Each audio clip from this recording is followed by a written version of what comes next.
ओम श्री परमात्मने नमः। अथ श्रीमद्भगवद्गीता अथ प्रथमोऽध्यायः। धृतराष्ट्र उवाच धर्मक्षेत्रे कुरुक्षेत्रे समवेतायुयुत्सवः मामकाः पाण्डवाश्चैव किमकुर्वत सञ्जय। सञ्जय उवाच दृष्ट्वा तु पाण्डवानीकं व्यूढन् दुर्योधनस्तदा आचार्यमुपसंगम्य राजा वचनमब्रवीत् पश्यैतां पाण्डुपुत्राणाम् आचार्यमहतीं च मूं व्यूढान् द्रुपदपुत्रेण तव शिष्येण धीमता अत्र शूरा महेश्वासा भीमार्जुनसमायुधि युयुधानो विराटश्च द्रुपदश्च महारथः धृष्टकेतुश्चेकितानः काशीराजश्च वीर्यवान् पुरुजित्कुन्तिभोजश्च शैब्यश्च नरपुङ्गवः युधामन्युश्च विक्रान्त उत्तमौजाश्च वीर्यवान् सौभद्रो द्रौपदेयाश्च सर्व एव महारथाः अस्माकं तु विशिष्टाये तान्निबोधद्विजोत्तम नायका मम सैन्यस्य संज्ञार्थं तान् ब्रवीमि ते भवान् भीष्मश्च कर्णश्च कृपश्च समितिञ्जयः अश्वत्थामा विकर्णश्च सौमदत्तिस्तथैव च अन्ये च बहवः शूरा मदर्थे त्यक्तजीविताः नानाशस्त्रप्रहरणा सर्वे युद्धविशारदाः अपर्याप्तं तदस्माकं बलं भीष्माभिरक्षितम् पर्याप्तं त्विदमेतेषां बलं भीमाभिरक्षितम् अयनेषु च सर्वेषु यथा भागमवस्थिताः भीष्ममेवाभिरक्षन्तु भवन्तः सर्व एव हि तस्य सञ्जनयन् हर्षं कुरु वृद्धः पितामहः सिंहनादं विनद्योच्चैः शङ्खं दद्मौ प्रतापवान् ततः शङ्खाश्च भैर्यश्च पणवानकगोमुखाः सहसैवाभ्यहन्यन्त सशब्दस्तुमुलोऽभवत् ततः श्वेतैर्हयैर्युक्ते महति स्यन्दने स्थितौ माधवः पाण्डवश्चैव दिव्यौ शङ्खौ प्रदद्मतुः पाञ्चजन्यं ऋषिकेशो देवदत्तं धनञ्जयः पौण्ड्रं दद्मौ महाशङ्खं भीमकर्मावृकोदरः अनन्तविजयं राजा कुन्तीपुत्रो युधिष्ठिरः नकुलः सहदेवश्च सुघोषमणिपुष्पकौ काश्यश्च परमेश्वासः शिखण्डी च महारथः धृष्टद्युम्नो विराटश्च सात्यकिश्चापराजितः द्रुपदो द्रौपदेयाश्च सर्वशः पृथिवीपते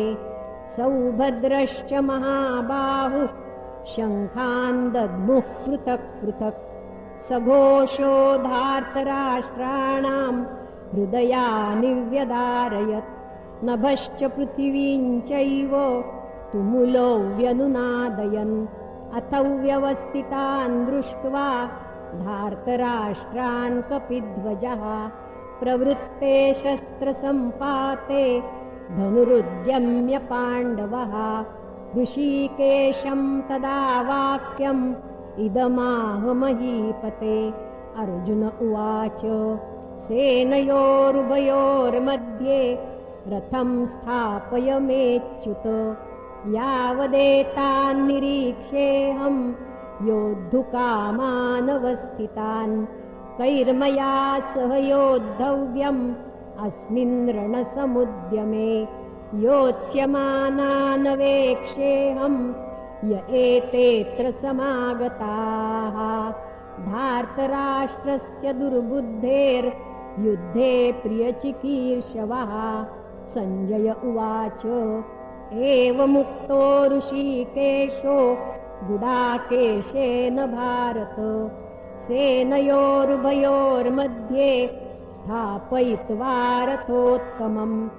भीष्मद्रोणप्रमुखतः सर्वेषां च महीक्षिताम् उवाच पार्थ पश्यैतान्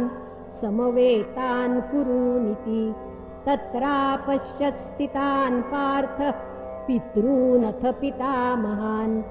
आचार्यान् मातुलान् भ्रातॄन् पुत्रान् पौत्रान् सखींस्तथा श्वशुरान् श्रुतश्चैव सेनयोरुभयोरपि तान् समीक्ष स कौन्तेय सर्वान् बन्धूनवस्थितान् कृपया परयाविष्टो विषीदन्निदमब्रवीत् अर्जुन उवाच दृष्ट्वेमं स्वजनं कृष्ण युयुत्सुं समुपस्थितं सीदन्ति मम गात्राणि मुखं च परिशुष्यति वेपतुश्च शरीरे मे रोमहर्षश्च जायते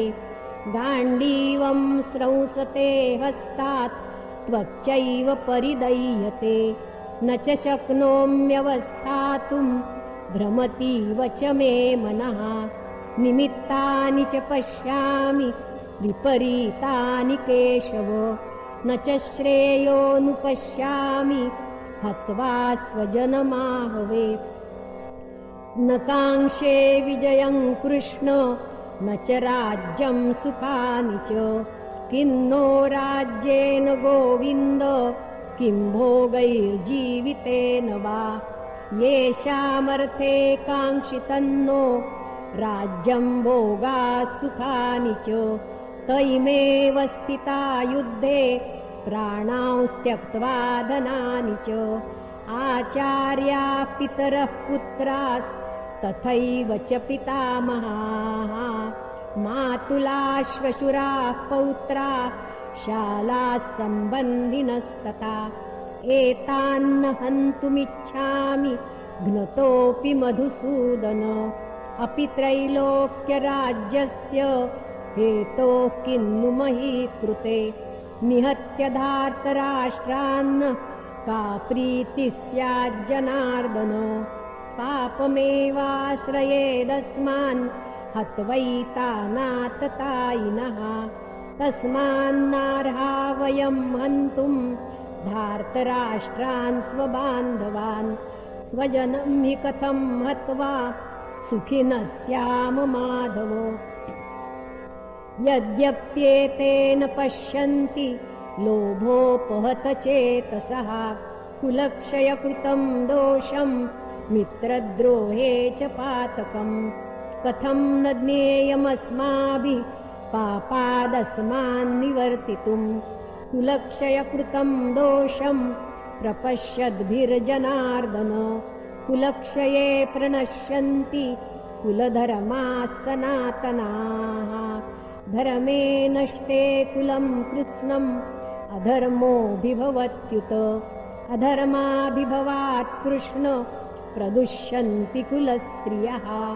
स्त्रीषु दुष्टासु वार्ष्णेय जायते वर्णसङ्करः सङ्करो नरकायैव कुलघ्नानां कुलस्य च पतन्ति पितरो येषां लुप्तपिण्डोदकक्रियाः दोषैरेतैः कुलघ्नानां वर्णसङ्करकारकैः उत्साद्यन्ते जातिधर्मा कुलधर्माश्च शाश्वताः उत्सन्नकुलधर्माणां मनुष्याणां जनार्दन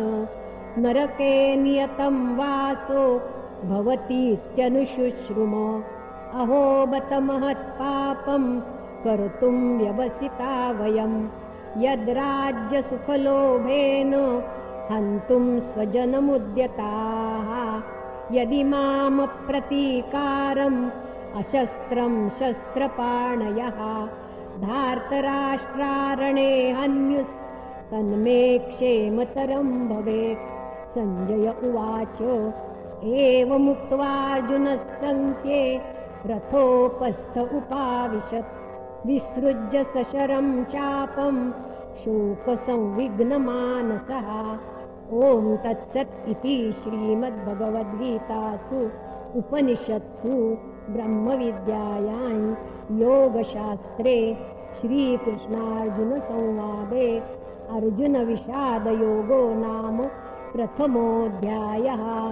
श्रीकृष्णार्पणमस्तु।